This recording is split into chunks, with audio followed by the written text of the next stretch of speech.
Hi, Sue Franks here from Sue Franks Field to Ride. Take two. I've just tried to do this and suddenly my phone's very popular because it's a live video. I do it on my phone. Okay, so what we're talking about is the art of saying no. When I'm talking about the art of saying no, what am I talking about? With your horses, well, here's some background history. I'm a riding coach. I wasn't a riding coach forever. I've only been doing this since 2004, 2005. So how did I start with this? Well, I always knew I wanted to help people enjoy riding like I did, but I knew I didn't know enough. So what did I do to get to know more? My riding career was very varied. I started off in pony club, you know, the normal stuff, a bit of sporting, a bit of dressage, a bit of fun. Appreciate the pony club, appreciate volunteers. Without those volunteers, my family wasn't horsey. Without those volunteers, there is no way I would be here today or be alive. So I'm very grateful to my pony club instructors. Then I moved to a country town that was very cattle orientated, where I spent another 36 or so years living.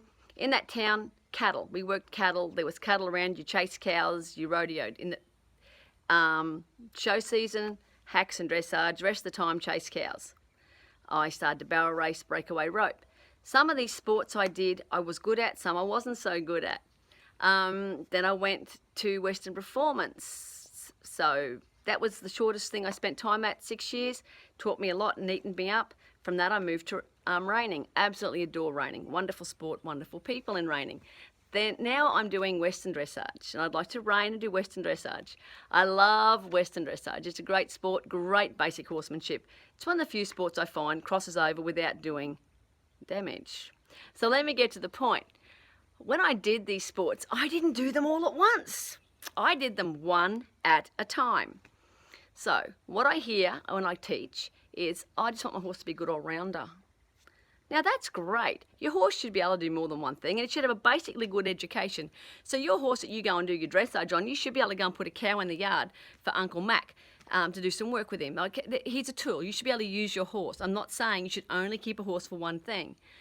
But what I'm talking about is the people who go, well, when I ask them what they mean is, well, you know what, I'd love to do a little bit of sporting, then I'm going to go do some dressage, then I'm going to do some traditional dressage, then I thought I might go and camp draft, then I'm going to rodeo, then I'm going to show jump, and then I'm going to do working equitation, and I feel it's good, it's going to give him a good all-round, it's going to be a wonderful horse. Hold it, woo, stop.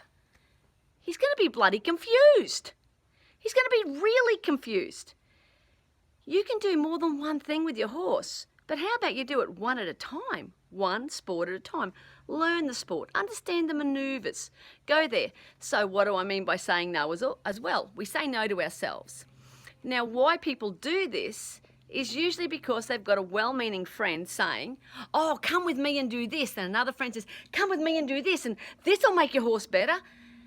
And every sport, have you not noticed that every horse sport is the true religion?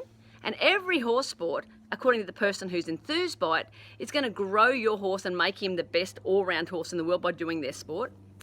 Newsflash, no, it won't. Every sport will improve your horse in some degree and train him to some degree, will make him better in some way, will make him usable. But to do them all at once is not really fair to the horse. Remember that saying, Jack of all trades, master of none. This is true for our horses. And the other thing is, in this day and age, most of our horses are bred to specially do a job. So your horses, your quarter horses may be bred to work cattle or to do pleasure or to hunter particularly. And if they're happy in the job they're bred to do, maybe that's where we should go. So if you truly love Dobbin, and Dobbin is bred to do a certain job and he loves that job, maybe if your Dobbin is bred to go out and chase a cow, that's where he should be. And now you're taking your 14-2 cow horse and you're trying to make him into a show jumper because you have aspirations to jump. It may not be fair on Dobbin. Maybe he can get over a little jump, maybe it's fun, but it may not be the job for him. So maybe you need to say no to that friend who's got that lovely 17-2 warm blood that clears 1.2 metres easily and they're enthused with it and it looks great while you want to keep your little 14-2 cow horse. I'm not saying we shouldn't try new sports. Definitely have a try. Go to a come and try day. These days are fun. You meet new people. It broadens your horizon. I love teaching different horse sports. I adore it. It grows my mind and my imagination. But sometimes we have to say no to some of the things. When you're saying no, here's just this is a side tip. Please don't blame your partner, your spouse, your mother, your brother. If you really don't want to do it, just say no. You don't have to offer an excuse. Just say no. You don't have to say, my husband won't let me, when your husband doesn't even know you've been offered it and couldn't care if you went or didn't care. He just wants you to be happy. So it's up to you. But horses, we need to find the job that suits our horse. And if we want to do more than one sport, we need to find a sport that we can cross over that won't damage what we truly want to do. And by this, I'm not saying you shouldn't trial ride. By all means, take that dressage horse, take that jumper, take that reiner, take him out in the trail with a group of friends, have a laugh, have a joke. It's great for your horse. He needs that. As I said, I like Western dressage, I like reining. I find that this combination is good cross training. My horses understand it.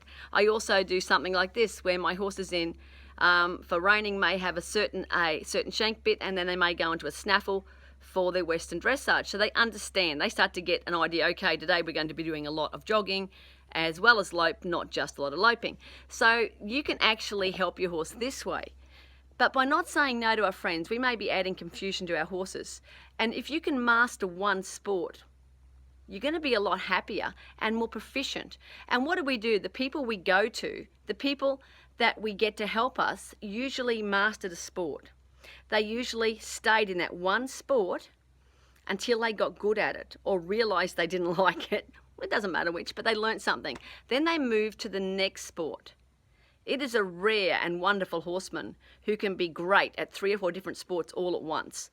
And in this day and age, the monetary needs to do that is incredible. So I hope I haven't hurt anyone's feelings with this, and I'm not saying you shouldn't try new sports. Try new sports. Go out there, do it. But just be aware that your horse is not a machine. He's a horse, and he probably has an aptitude towards 1 or 2 sports, not 29. Just saying. Remember, ride with a smile. I'll catch you on the flip side. Bye now.